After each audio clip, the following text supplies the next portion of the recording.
क्या आप लोग भी 2024 में अपनी कोडिंग स्टार्ट करना चाहते हो? तो ये वीडियो उन सभी स्टूडेंट्स के लिए होने वाली है, चाहे वो बीटेक से हो, चाहे वो एमटेक से हो, चाहे वो बीसी स्टूडेंट हो या फिर वो एमसी स्टूडेंट हो। तो ये वीडियो उन सभी बिगिनर स्टूडेंट्स के लिए होने वाली जो अपनी कोडिंग को स्टार्ट करना चाहते हैं। तो आज की वीडियो में मेजरली 3 चीज़ों के बारे में बात कर रहे होंगे। तो सबसे पहली चीज़ है आपकी प्रोग्रामिंग लैंग्वेज। तो प्रोग्रामिंग लैंग्वेज हमारी कोडिंग जर्नी में ऐसे काम करती है जैसे आपका ABCD ये होती है, जैसे आपको ABCD सिखाई जाती है, ऐसे कोडिंग में हमें प्रोग्रामिंग लैंग्वेज सिखाई जाती है। एंड ये प्रोग्रामिंग लैंग्वेज आपकी बहुत ज़्यादा हेल्प करती है आपकी पूरी कोडिंग में। आपको इसलिए एक प्रोग्रामिंग लैंग्वेज अच्छे से सीखनी है। जैसे आपको ABCD टू द पॉइंट याद है, ऐसे आपको प्रोग्रामिंग लैंग्वेज के एक एक कॉन्सेप्ट अच्छे से पता होने चाहिए। तो अब यहाँ पे आप कहोगे कि भैया बहुत सारी प्रोग्रामिंग लैंग्वेज आ चुकी है, जैसे C++, जावा, पाइथन, जावास्क्रिप्ट। तो यहाँ पे इतनी सारी प्रोग्रामिंग लैंग्वेज में हम कौन सी प्रोग्रामिंग लैंग्वेज को चूज़ करें? तो यहाँ पे आपको C++ या जावा मैं आपको सजेस्ट करूँगा, आपको इन दोनों प्रोग्रामिंग लैंग्वेज में से कोई भी एक प्रोग्रामिंग लैंग्वेज चूज़ कर लेनी है।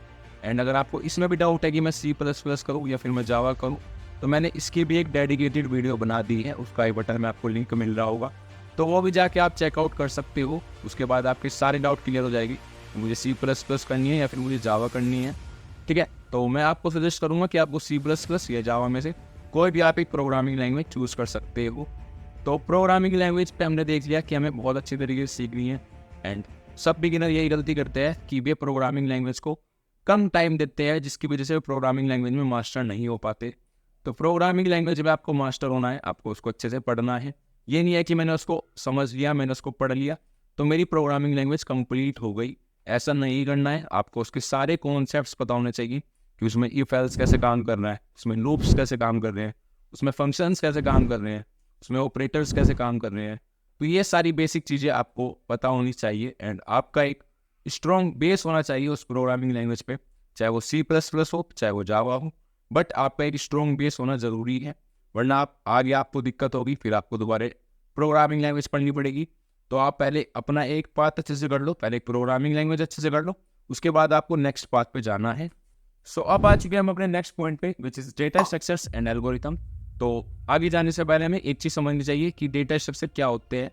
तो डेटा स्ट्रक्चर सिंपल सा अगर मैं आपको बताऊँ तो कंप्यूटर साइंस में या फिर आपकी प्रोग्रामिंग में हम अगर हमें किसी भी डेटा को अगर हमें स्टोर करना है तो हम डेटा स्ट्रक्चर की हेल्प से उसको स्टोर कर सकते हैं। डेटा स्ट्रक्चर एक हमारी टेक्निक है, एक हमारा वे है हमारे डेटा को स्टोर करने के लिए, ठीक है। तो हमारे पास बहुत सारे डेटा स्ट्रक्चर्स हैं, arrays, string, linked list, stack, Q, heaps and many more data structures. तो इनकी हेल्प से हम अपने डेटा को स्टोर कर सकते हैं। तो प्रोग्रामिंग में या फिर आपकी कोडिंग में हम अगर कोई भी डेटा स्टोर करना चाहते हैं तो हम वो डेटा स्ट्रक्चर की हेल्प से स्टोर कर सकते हैं।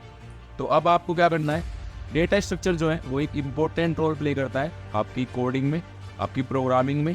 तो डेटा स्ट्रक्चर बहुत ज़्यादा इंपॉर्टेंट है, इसको आपको बहुत अच्छी तरीके से पढ़ना है, इसके सारे कॉन्सेप्ट्स आपको अच्छे से पढ़ने हैं, ठीक है। इसमें आपको बहुत ज़्यादा टाइम देना है और बहुत अच्छे से इसको पढ़ना है, क्योंकि एट द एंड बहुत सारी कंपनीज़ के इंटरव्यू राउंड्स में डेटा स्ट्रक्चर्स पूछे जाते हैं, डेटा स्ट्रक्चर से कोडिंग क्वेश्चन होते हैं। तो आपको डेटा स्ट्रक्चर्स अच्छे से आने चाहिए। एंड आप देखते हैं अपना नेक्स्ट पॉइंट जो है हमारी टेक्नोलॉजीज़। तो देखो आपने प्रोग्रामिंग कर ली, आपने डेटा स्ट्रक्चर्स पढ़ लिया, अब आप किसी भी टेक्नोलॉजी पे काम कर सकते हो जिस पे भी आपका मन हो।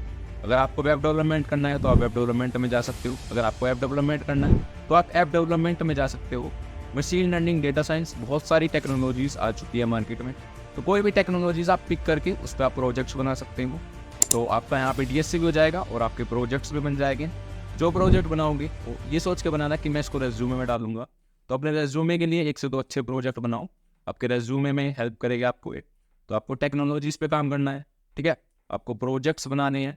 तो अगर आप ये चीज़ कर लेते हो तो आप अपनी एक कोडिंग को स्टार्ट कर पाओगे अच्छे से। जो भी मैंने आपको स्टेप्स बताए हैं ये आपको हेल्प करेंगे आपकी कोडिंग को स्टार्ट करने में। तो अगर आप इन स्टेप्स को फॉलो करते हो तो आप अपनी कोडिंग अच्छे से स्टार्ट कर पाओगे एंड आप कोडिंग में अच्छे हो जाओगे, ठीक है। तो मिलते हैं नेक्स्ट वीडियो में। अगर आपका कोई भी डाउट हो तो मुझे कमेंट सेक्शन में कमेंट कर देना, ठीक है।